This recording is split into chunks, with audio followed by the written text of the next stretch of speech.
Real Talk is about providing ordinary people a platform to share extraordinary stories. And I'm telling you today, we have an exceptional guest in the studio with us today. She has an exceptional, extraordinary story. Today is my first day meeting her, and I'm telling you, I read her book. I started reading her book actually, I think Friday night, and I couldn't put it down. I'm telling you, it's over 200 pages, and I could not put it down. I read her complete book straight through. So this is really going to be an extra special show. It's about lupus, so I'm giving you a little chance now to invite all of your friends, family members, anybody who this disease has affected. I'm just honored that she would take the time to be here. She's so pretty, I can't even imagine. You know, my mama used to say, you don't look like what you've been through. She doesn't look like what she's going through. Yeah. So that's a testament to who she is and as well to her faith. Nevertheless, thank you so much for being here. So with no further ado, I'd like to bring on my very special guest, lupus survivor, former educator, principal, author, business owner. With all of that being said, I just hear phenomenal woman in my spirit. This phenomenal woman, none other than my new dear friend, Miss Wytress Mitchell. Woo! Oh, Wytress. Hi, Carla. I am just honored that you are here with me today. So I highly suggest anybody who wants to know anything about lupus, who has a loved one who's struggling with it, to definitely get this book, this beautiful book, Poised in Stilettos, on the front pew. I like that. Welcome to the show. Thank you. I'm Welcome excited to the show. about being here. We're excited to have you. I want you to come close just a little there. We're excited about having you. I really am. I hear that yesterday you said you had a flare-up, but that's just lupus, right? Yes. It's just one day, what I've got from this book is that one day you can look like Superwoman, be feeling like Superwoman, exactly. And the very next minute, things can totally change. Yes. So welcome to the show. Thank you so very much for being here. We're just going to dive right in. Why don't you start by telling the listening audience, who is Wytress Mitchell? Well, Wytress Mitchell, I'm the oldest child of O.C. and Jewel Harrison.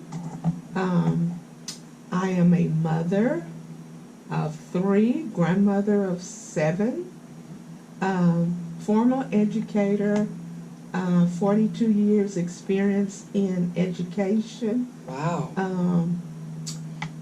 Daughter of destiny. Amen. Queen, that is, if I might say. That's basically it in a nutshell. Wow. Thank you so much for being here. Why this book? And, well, we know why the book, because you yourself are a lupus survivor. But when I first got a hold of the book, the title struck me. Poised. I love the word poised. And I surely love stilettos, even though I'm not wearing them today. But Poised and Stilettos on the front pew. What's the story behind the title? Well, the story behind the title is, being that I'm in the family and ministry, I'm always sitting on the front pew, front row at church. And so we have this thing about shoes, me and my sisters, which started with my mom. And so I would always sit on the front row with my stilettos on every Sunday. Now, even when I'm going through challenges, sometimes I bring my shoes in church and put them on, even though I can't wear them anymore. I put them on and sit there and look poised. Because my mom always taught us, you look poised. It doesn't matter what you're going through. When you leave out that door, nobody has to know what you're going through. Wow. When you get back behind those 4 walls, you can cry till the next morning if you want to. Exactly. But that's basically where the title came from. And of course, being an educator, I'm an acronym person. So POISE stands for Position to Overcome Illness, stabilizing equilibrium for destiny. Wow, that's wonderful. Beautiful. On the front of the cover, you look beautiful. One thing I love about you the most is that you reference your mother in this book. You start off talking about your mother. I know when your sister Andrea was here and your brother, you guys, I could tell you guys were raised with a God-fearing, loving mother who took pride in the way she looked and the way she raised her children, and she loved her family. So I love in the book how you make the tribute to your mother and how her strength inevitably became your strength. So I know it is important to pull strength from many sources with this terrible disease. Who has been instrumental in making sure and supporting you throughout this journey? Well, my biggest support initially came from my sister Andrea and my goddaughter LaTanya, LaTanya Mays. They were my biggest support, and also my friend Dr. Renee Hornbuckle out of Dallas, Arlington, Texas. They were just my rock during the first stages of me going through that. Wow, that's awesome. And it's really important to get support when you're going through something like this, isn't it? Yes, because one thing about, as you said, about lupus is it's so unpredictable. You can be fine 1 minute, and the next minute you could be in bed for 3 days. Wow. Just, not having done anything. It's just a part of what happens. Just and what it is that your immune system is attacked, and so it can't fight off anything. So that's probably the most significant thing, that happens when you're going through that challenge. Right. I am just glad that you are here, and this is a terrible disease, and like you said, 1 minute you can be up, the next minute you're down, and you don't look like what you've been through. I think in one part of the book you describe it as a piranha eating from the inside, and it's just like it just sneaks up on you and just attacks your body. In the book you say, to anyone with no knowledge about lupus, it is incomprehensible. And that's exactly what I got from this book, that it is incomprehensible. What did you mean by that when you stated that? Well, because people have their own perception of what, how, when, and where. Well, as I said, one of the things is that, again, it's so unpredictable. It's hard to plan for events because you never know how you're going to be feeling. I mean, you can make the plans, and a lot of times you have to cancel because the one thing that happens is those flare-ups. As a matter of fact, I had a flare-up yesterday in church, and I knew that I was supposed to be here for the interview. Wow. And I was like, okay, God, I got to make this because I don't like making promises to people or scheduling something as important as this and not be able to attend. Right, you're a woman of your word. Right. So when I said incomprehensible, it's because people, until you walked in those shoes, you don't really know. And the thing I found out when going through the challenge is once you go through a health challenge and you don't look like it, you don't have a broken arm, or people can't see what's going on, they kind of just throw you to the side. After 6 weeks, that's it. You on your own. Right. When in fact it is a chronic illness. Meaning it goes on and on and on. It goes on and on, and you just never know. They just don't conceive all the stuff you've been through for, like me, my children. It took my children a long time to comprehend what I was going through because when I would be at home, I would be in those dilemmas, struggling in pain. But when I step out, they'd be like, was anything really wrong with you? And at that moment, I could have been in excruciating pain. But I was not going to look like it. And I also love when you said, you would go to the doctor in the book, you would go to the doctor and you would say, or somebody would ask you, on a scale of 1 to 10, what was your pain level? And you would tell them a 22. 22. And because that little chart that they give you does no way, in no way reflects the level of pain. It does not reflect the level of pain that you experience. Even on a daily basis. Sometimes, I mean, I'm so aware and so used to it.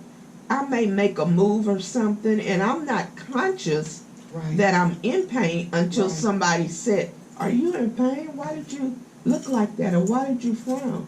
Well, I'm so used to pushing through until, you know, sometimes I don't even realize it.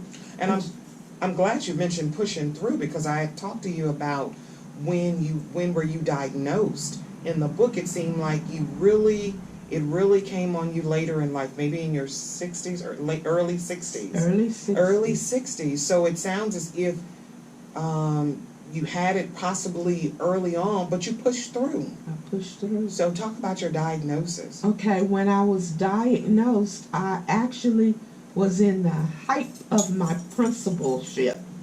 And one day, well, the first event happened at graduation. I was conducting the graduation for that year, and I got ready to go up on stage with the kids because I was getting ready to direct the choir, whatever. And I bent down to put my shoes on because I had on flats. But of course, being poised in stilettos, you can't walk on the stage with flats on. So I went to put my shoes on, and I couldn't get my feet in the shoes that I had just wore a couple of days ago. My feet had swollen so bad, and when I bent over, I was in a position where I couldn't move. So I had got the attention of my assistant and asked them to just stall the program for a moment until I got myself together. And finally I was able to squeeze my feet in those shoes, hurting.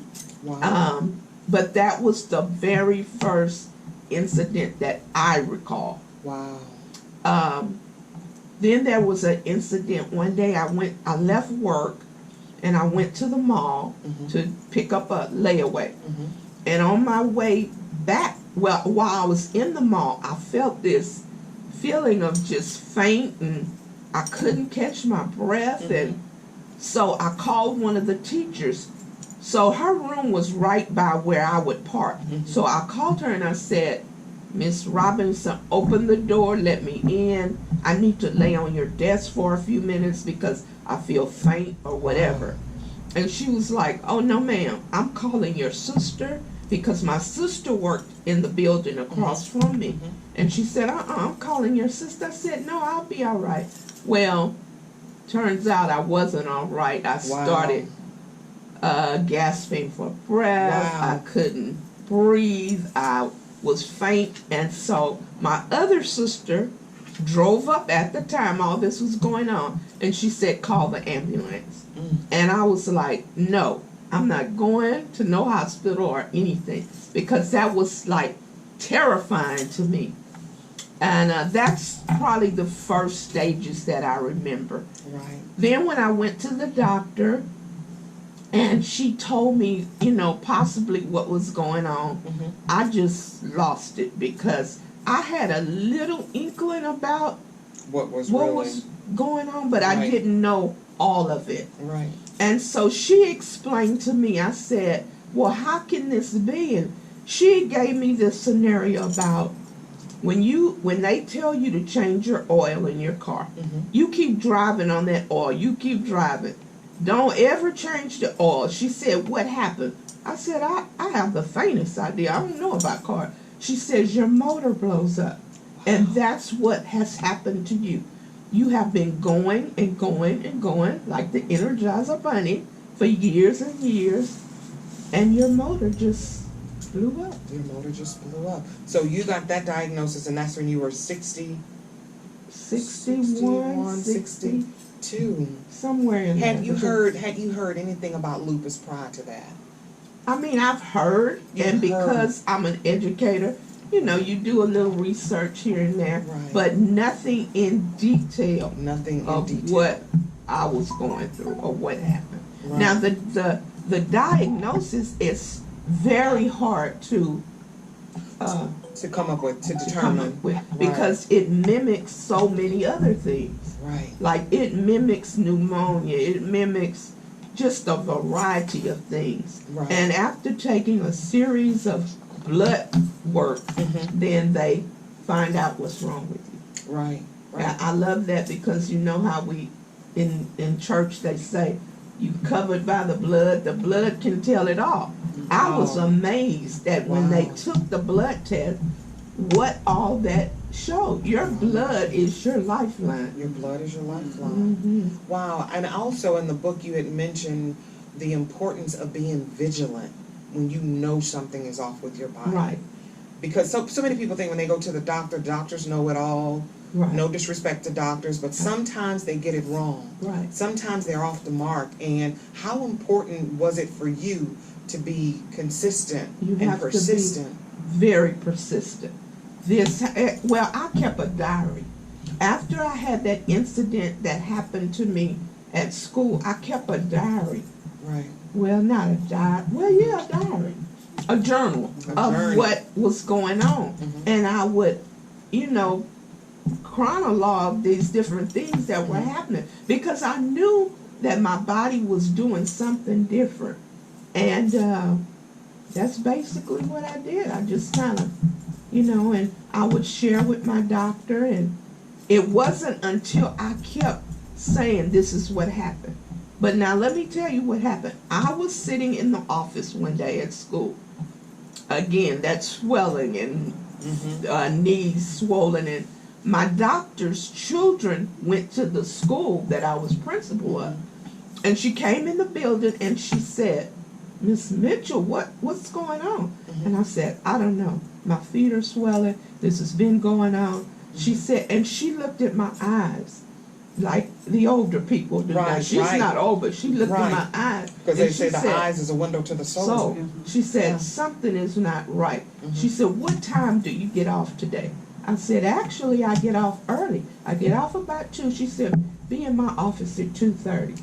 And that's where the journey began. Wow. She started running tests, and I would tell her, different things that was going on.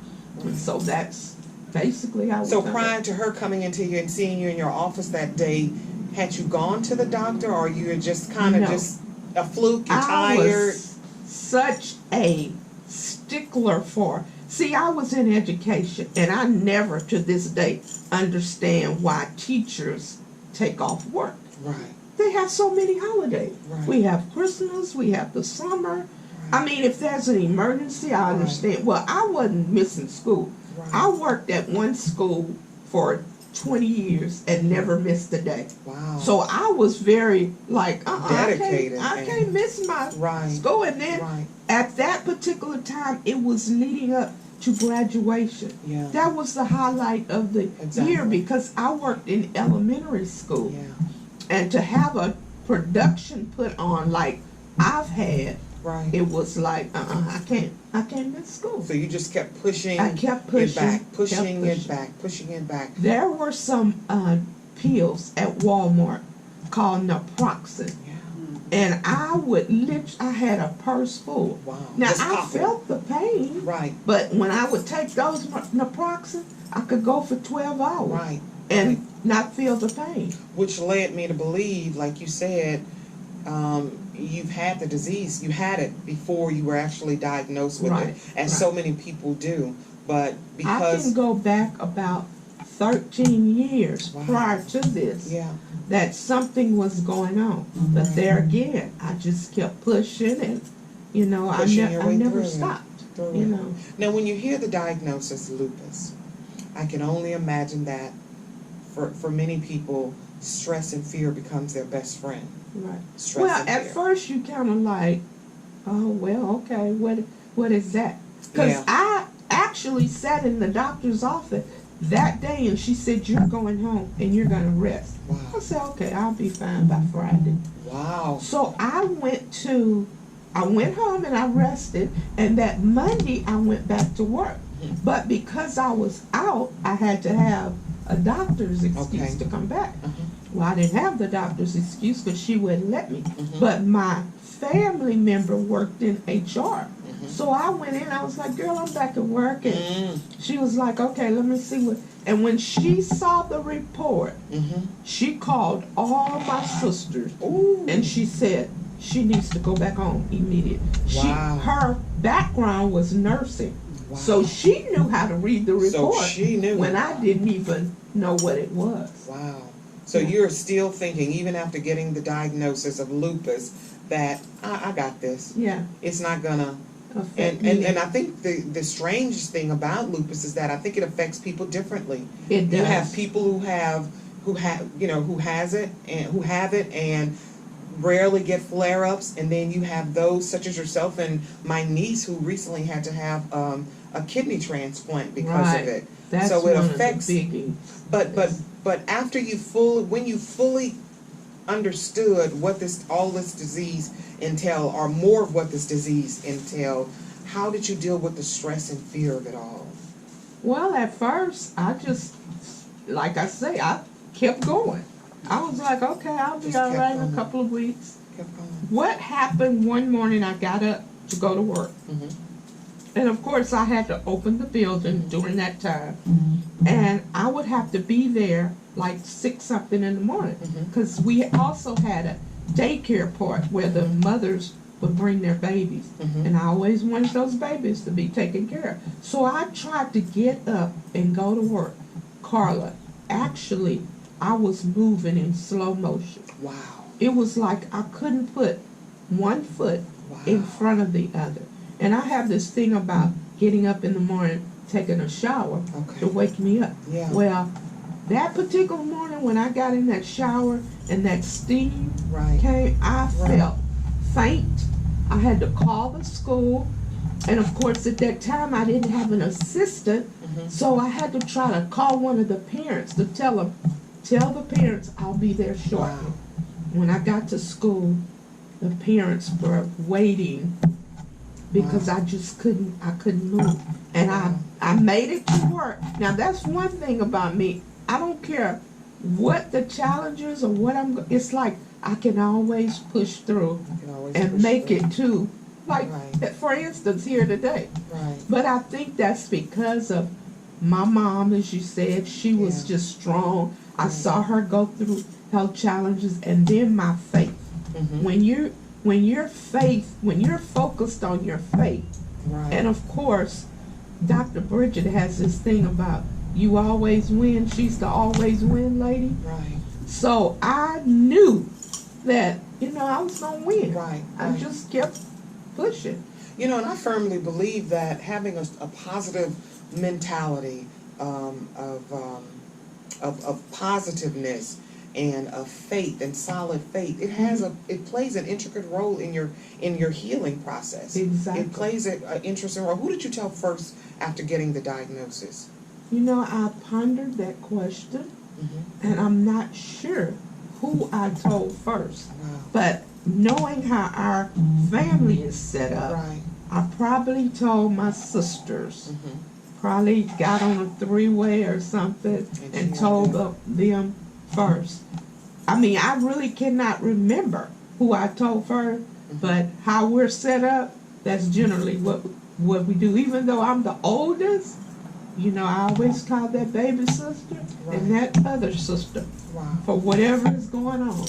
And I'm almost sure that's what happened. And it's important to share to your close family members, to your family members and your friends, that you have this disease, because like you said, one day you're up and you're doing just fine walking in 3 and 4 inch stilettos, and the next day you can't even get them on.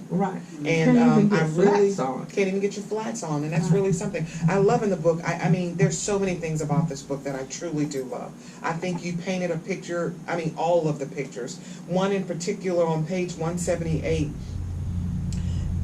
you say, because a person like me was taught from childhood to get a fix up. I like that, fix up. And look up. I love that. Others find themselves struggling to believe their limitations. We look at the person and say, oh, she looks fine. Yet we disregard what they say when things like this are voiced. And I just want to share some of those things. No, I can't. My body won't let me today. I'm very fatigued, and walking a distance is not good for me today. I can't fold clothes today. Shopping and walking is certainly out for me today. I have been in bed all day. I have been in pain for days. It is hard for me to open this water bottle. All right. Oh my now, God. That one was unbelievable. To twist a water bottle, I mean, that messed with your mind. Wow. Because you're like, I can't do this anymore. Because of the inflammation, the swelling, rheumatoid arthritis is another thing that comes along with the systemic lupus. And so, trying to do that was just, it was just painful. How do you reconcile with that in your head? How do you reconcile with, I may never be able to do this, or may never be able to do that? Oh, I was not ever in that mind frame. Because I again, my faith helped me understand that, this is only temporary. I'm going to do, I cannot be defeated. You're still, amen. So, and that's so vitally important. In chapter 4, you encourage anyone with unusual symptoms to be persistent with the doctor and to get to the bottom of what's really going on in their body. That's so important, because I hear a lot of people are dealing with certain issues and afraid to go to the doctor, and different types of autoimmune diseases. So again, we can't stress enough the importance of, if you don't feel right, don't be afraid. What would you say to somebody who's having some crazy symptoms, but they are afraid to go to the doctor? And even the least little thing, if you go to the doctor and find out what's wrong, you can know how to pray. That's the first thing. You'll know how to pray. You'll know how to attack that situation. And you just never know. It's so imperative to just, I believe that there are doctors that God gives wisdom to, and that they will help you through that situation. Right. And planning is important. Yes. Just like you plan for somebody to help, and God bless her for being here today. Amen. It's so important. You had mentioned before that you went to the doctor and they did a simple blood test. So is lupus hard to diagnose, and are there different strands of it? It is different strands. There's, to my knowledge, there's one that affect your skin, where they just have problems with their skin all the time. Then I have been diagnosed with SLE, I think it is, the letters, and that affects your joints, your immune system, your liver, like you said, your kidney, and all of that. Right. And you said this has changed you, and I was reading in the book how 1 minute or one day you could eat this, yes. And the very next day or the very next time you picked it up to have it, it totally threw everything out of whack. Yes. And that's just that. So it can change your body like that. Yes. What are some of the changes? Like you said, you can't open the water bottle. It's hard to open the water bottle. What are some of the other things that you notice or that you would like to share that has been affected? Well, the one that I guess I could share, it's kind of graphic, but when you're, for instance, when you go to use the restroom, there were nights that I literally stayed in the bathroom all night long because I couldn't get up. I couldn't get up.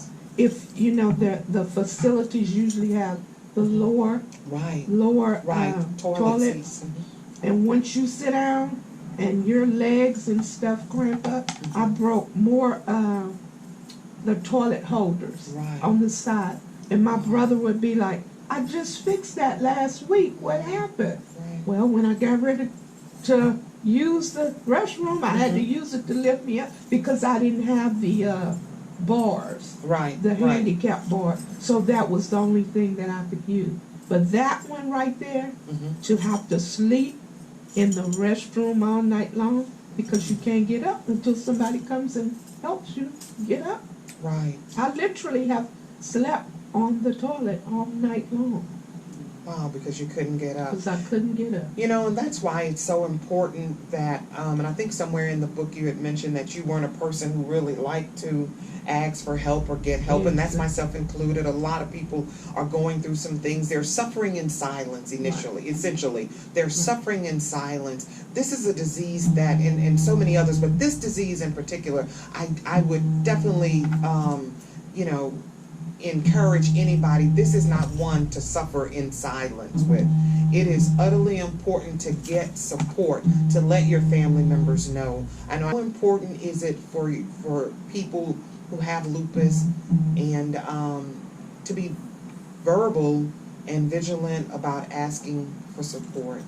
Well, sometimes you have to ask for support, Right. but there again, when it goes back to the way you look, Right. people have a perception that she don't need help. She's okay. Yeah, exactly. There are many days I have felt isolated, feelings hurt, betrayed, because nobody would help. And I'm the type of person, if I ask for help, that means I need it. That you need it. I need it. And you know what, it just this book, it opened my eyes in so many different ways. It opened my eyes in, again, to hold fast to, people may not look like what they don't often look like what they're going through. But most importantly, be a pillow of support. Amen. Be a pillow of support, because you just never know what people are going through. You never know what a person is feeling. You never know what they're feeling. You have had hospital stay after hospital stay. Bless your heart. Hospital stay after hospital stay. I can't even imagine. I know now, probably even when you just think of the word hospital, it's a difficult thing for you. Yes. How has that affected you? Well, I've had to use my faith in that area too, because in prior to 2017, I was in and out of the hospital every other month or something. About 5 years ago, I missed one of the events that we had been planning for years. My sister put on an event where it was all my female cousins and all the ladies in our family. And the day of that event, I was in the hospital. The day of the event. Yeah. With all of that being said, hospital after hospital stay, pain after pain, on a scale you saying from, the doctors would ask you often on a scale of 1 to 10, or the nurses, your pain level was a 22. After hearing all of that, the swelling and the inability to be who you were and the robbing of that, have you ever once thought about giving up? Never. That's just not in my DNA to give up. Right. Well, first of all, I saw my mom fight through certain illnesses. Right. My dad was the oldest living carrier of sickle cell. Sickle cell. He's actually in the college book, Baylor College Book of Medicine. So I saw him go through, I saw him push, I saw him steady work.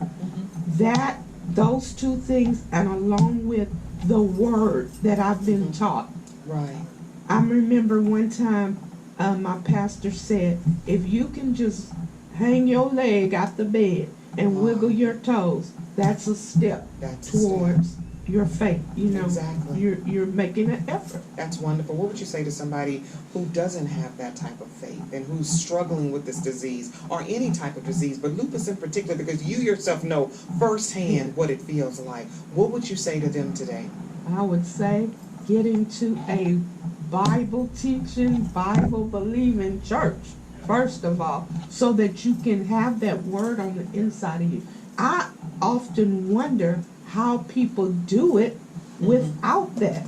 Now, I was actually in a support group one time. I guess that's what you call support group. But I had to stop going because the people were so negative. Wow. And the other thing is that when you tell people, well, they want to know, well, how did you do that? When you tell them, then they don't want to do what you told them to do. Right. Like right. I had to literally change my eating habit. Exactly. Change my diet. Exactly. When people are going through the same situation and you tell them and they be like, oh no, I can't do that. Well, you're not going to get the same Right. results I got because you're not willing to do that. It's about working your faith. It's about working your faith. And the thing that actually, above all, I can say that got me to the point where I am now is my sister gave me some healing scriptures when I had my baby. And she's 30 years old. I still have that actual paper that she gave me. I would literally read those scriptures every day.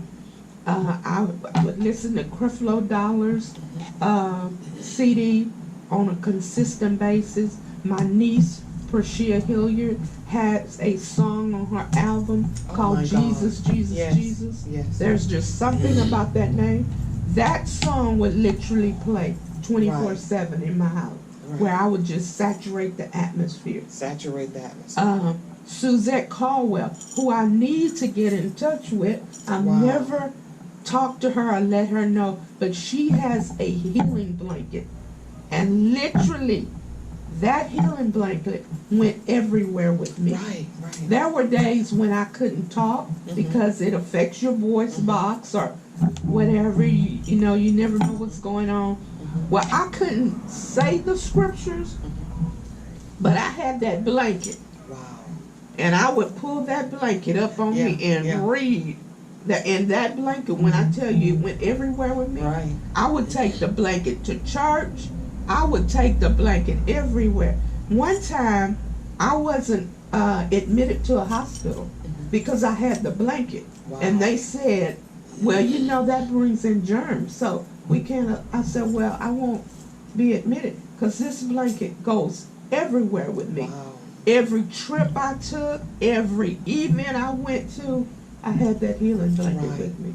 Right. Shout out, thank you, Suzette Caldwell, for that blanket. Shout out to wrapped Suzette. In the healing word. Oh my God. That's wonderful. As a matter of fact, that's exactly what I had here in the book. I was getting ready to talk about that. God will restore your health and how you so graciously provide scripture after scripture.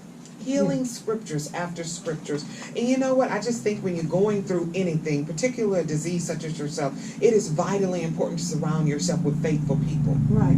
And like you said, you went to a support group and you had to leave it because they were negative. Just because it's called a support group doesn't mean you're going to get the support you need. So you have to be willing to make some needed adjustments. Exactly. But I really love how you incorporated the healing scriptures in here. I love also, because I made a note of that in parts of your book about the healing blanket from Pastor Suzette Caldwell and Oh My God, Portia Hilliard. Yes. I love that song. I love her as an artist, but Jesus, something happens when I call you, and we've got to believe that. Right. Let me tell you something about that.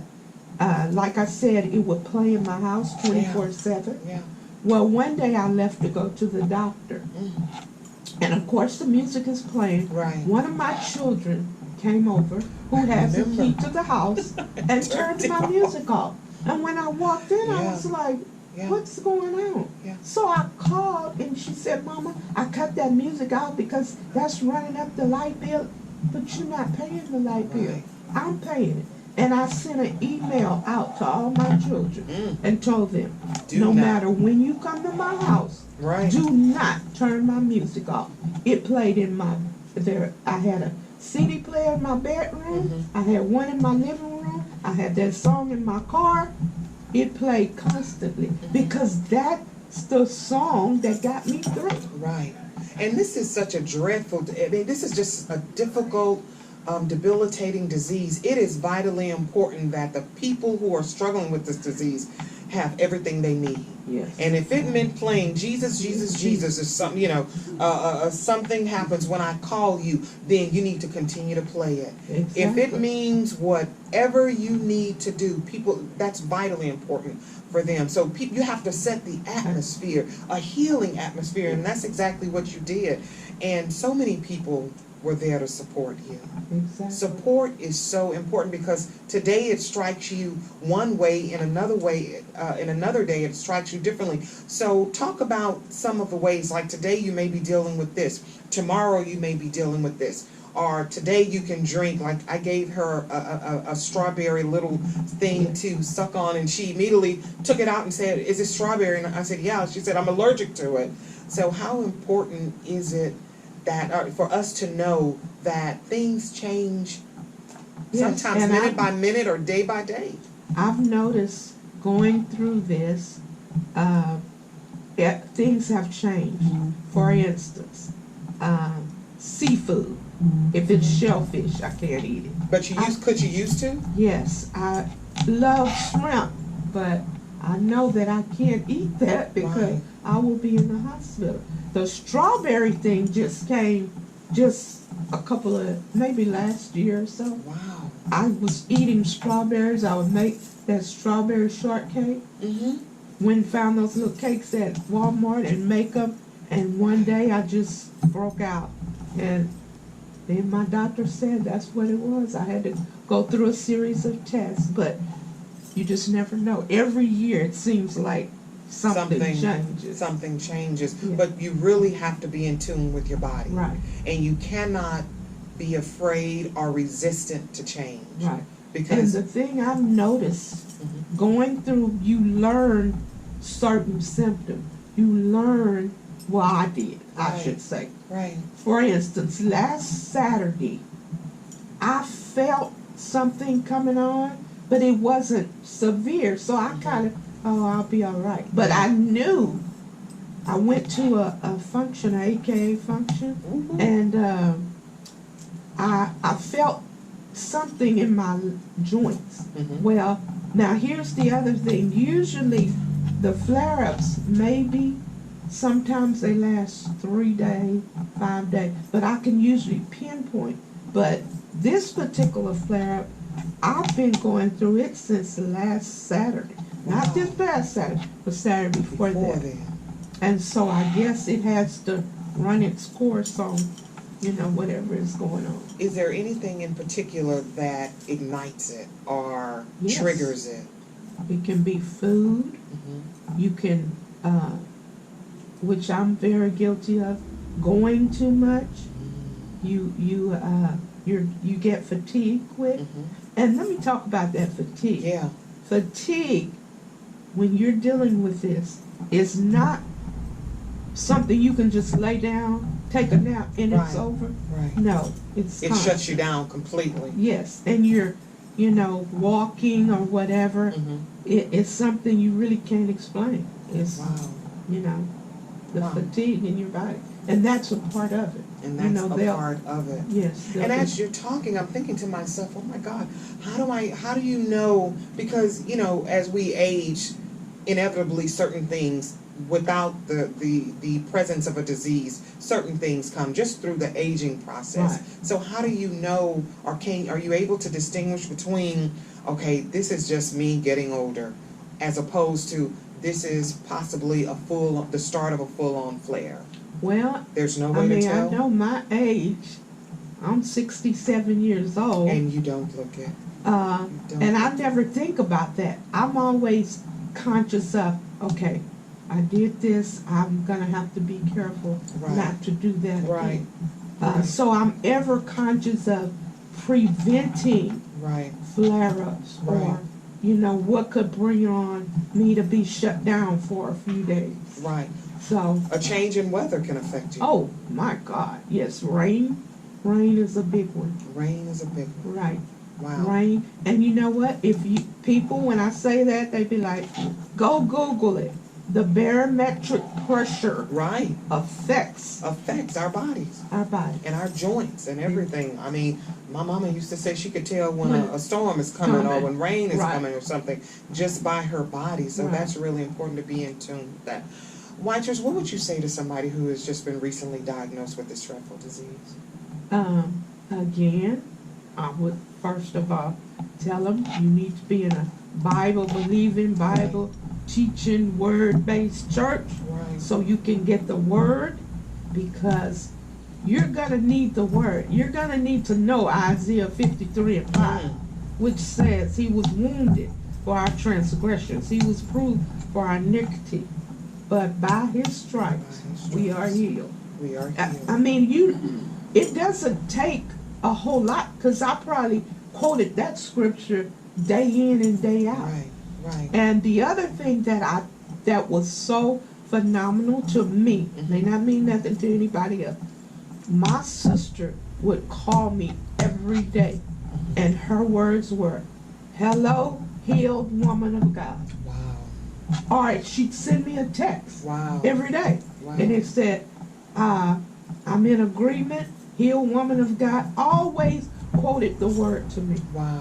So that was a big part of, my recovery, like I said, among other things. But they really have to know I think they have to know the word first, change their eating habits, get information on, what the disease is about. Right. Get educated. Get educated. That's really important. And Yeah. listen to their body. Be educated. Surround themselves with healing scriptures, positive people. I firmly believe that iron sharpens iron. I would even suggest definitely getting the book. Amen. Definitely getting the book, because I'm telling you, you cover just about everything. Right. And it paints a whole nother picture, a realistic picture about this disease. And it helps people to kind of take an introspective look and to know that the importance that they could be doing. A person dealing with this disease can be doing well today and down tomorrow, and to listen to them and to be there for support. I even love this part. You even give a list of things that people can do. You had mentioned some type of some yellow liquid that they get from Walmart. Not iodine, it was something. It's in the book that you had mentioned. Witch hazel. Yeah. Just Witch certain hazel. things that, let me tell you something else. I'm going to get to Flight of the Butterflies and Lupus and Color. But let me tell you something that I really love about this book, and it struck home. First of all, I like your transparency. Second of all, I like how you keep it real. I love in this book how you said, be mindful. People have a tendency to say, just call me. Or I'll be there for you. Or let me know what you need. But they don't fully understand that. I learned that when my mother died. What do you need and what do you... Oftentimes people will say that just in passing. As a cliche. Yeah. But with somebody like you who really truly needs it, that's so vitally important. How important is it for people to keep their word and to be cognizant of that, especially when they are offering support for somebody who's dealing with something as dreadful as you? I think people are not conscious. They're not. I think it's just, like I say, a cliche. Right. Call me if you need me. Yeah, anytime, any day. Well, I had a situation that happened. My heart was beating 90 miles a minute. I called a friend who I thought was a friend. She said, I said, I need to go to the hospital. I don't want to go by ambulance or whatever. I don't really remember but she said to me, I need to do that now. Well, girl, I can't do that now. Call me in the morning. Well, if your heart is beating 90 miles, you can't wait till in the morning. You need to have access right then. Exactly. Right. So if people are going to offer, if you're going to offer support, make sure it's support that you're willing to give. Make sure that you're willing to walk the talk that you're talking. That's vitally important. So I just wanted to stress that. I love how you said that. You hit that out the park in this book. I got that. But you know what? I want to be a woman of my word, and that's important. If I say I'm going to be there, I'm going to be there. And then if I can't, I ought not say it. Right. And that's with anybody in your support. But nevertheless, we have a couple of minutes. I want to talk about the flight of the butterflies in Lupus and Color. Let's talk about that. Okay. Actually, that is a website that I ran across. Which one? The Flight of the Butterflies? It's called Lupus and Color. Lupus and Color. And the article, they did an article on me last year. I mean, I was just on Facebook surfing, and a lady reached out to me. And she said, "Oh my God, your story!" Wow. And she took my story and put it out there, and it's way out of town somewhere. I don't even remember, but they published my story. That's awesome. On Facebook. So that's basically all the information that I have on that. That's wonderful. That's wonderful. I just think it's really important when you're going through something such as a disease like this, that it's important to surround yourself with people who can build you up. Right. You know, I can't. And people that can help. And people who can help. You know, sometimes people look at you and they be like, "Oh, she all right," and they don't really understand the struggle you're going through. The struggle that you're going through, and that's so vitally important. And I have people that have read my book. Mm-hmm. They have the book, I guess. And know firsthand, based on that, and they still, all that you are going through. They still be like, "Oh, that happened? Oh, well, what was going on that day?" You know? Wow. And sometimes you just get tired of explaining it to them and you just go on. Right. Before we go, I just want to offer you the opportunity to share anything you would like to share in regards to, I'm honored that you would be here today, considering everything. I can honestly say you don't look like what you've been through or what you're going through, and I believe that your impeccable faith is a great deal of that. So what would you like to leave the listening audience with before we go today? Just be encouraged. Know that it's only temporary. You know, you go from faith to faith. Well, first of all, I'd like to, I don't know if I can do this, but y'all need to get Dr. Arisha's message from yesterday. She covered it all. Wow. On what you can do. But my thing is just keep walking, keep moving. Right. Don't ever just lay down and say, you know, I'm at the point where I just can't take this anymore. Right. I just don't believe in that, you know. Wow. There are many days that I could have laid in my bed, but I remember the older people used to say that the bed takes your strength. And it does. And so I would get up and move, just constantly move. And that's so important. And you know what, before I let you go, I just think it's, and to everybody who's listening out there, that's why it's important to tell your story. Too many of us are suffering with things in silence. Other people. Other people. They're the only one. They're the only ones. Right. And then not only, it's good to share your story, because then we will have some type of insight into what you're going through, what others going through. And there's strength. You can get strength. My mama used to say, you don't have to get a lesson yourself because you went through something. You ought to be able to look at somebody and see what they've gone through and learn a lesson. And what I've got from your story is to be a pillow of support. That's really important, that people don't always look like what they're going through. And if you're going to give somebody a word and you're going to say that you're going to be there for them, be there for them. I know also that it's important to saturate yourself in the Word. That I even think just getting some healing scriptures and some affirmations and put them on little sticky notes and just paste them all around you to stay. I did all of that. You did all of that, and that's so vitally important. So, Wytress, thank you so much for being here. So I know it took a lot to get you here. I appreciate that. I appreciate the friend and the sister, your sister friend who brought you here. That means a lot to me. That says a lot about you. So shout out to her as well. God bless you and your family and all of the individuals who have been a pillar of support to you. That is really important. Love, love, love, giving people an opportunity to share their stories, because I believe that iron sharpens iron, and we are blessed by other people's journey. And I'm so glad that you were here, Wytress Mitchell, to share this part of your journey. And I know that God is going to continue to strengthen you and allow you to be the beautiful glow of light that you've always been, which leads me to this. Always remember to be someone's beautiful bright light in darkness. Thank you so much. God bless all of you. Until next time, thank you. Thank you.